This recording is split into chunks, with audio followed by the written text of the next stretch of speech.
सुरमई आपण 400ला घेतली।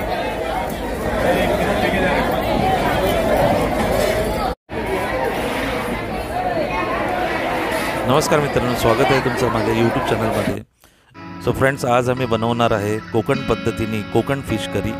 आणि कोकण ही जी सुरमई मी घेतली त्या सुरमईमधले 4-5 पीस मी फ्राय करण्यासाठी बाजूला ठेवले आहेत आणि बाकीची सुरमईची मी फिश करी बनवणार आहे। तर लागणारं साहित्य आहे लसूण, आला लसूण, हळद, अख्खा धना, जिरा, चिंच, अर्धा कांदा, अर्धा टमाटर आणि बेडकी मिरचीच पाहिजे, बेडकी मिरची आणि हा खोबरा।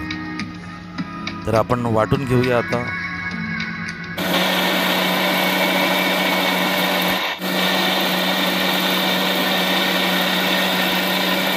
तो मसाला वाटून झाला आपला तयार। आता कढाईमध्ये आपण अर्धा कांदा, अर्धा टमाटर, कढीपत्ता, तेल टाकून हलकासा कांदा टमाटर नरम करून घ्यायचा आहे, थोडासा हलका फ्राय करायचा आहे। आणि हे फ्राय झाल्यानंतर हा जो वाटलेला मसाला आहे तो मसाला कढाईमध्ये घालायचा।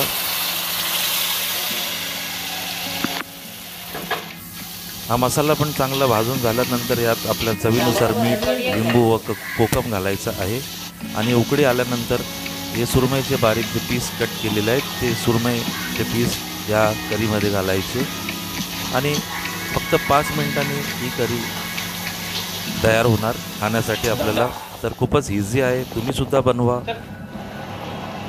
कोकणातली करी म्हणजे खाण्यासाठी खूपच भारी लागते, खूपच टेस्टी असते।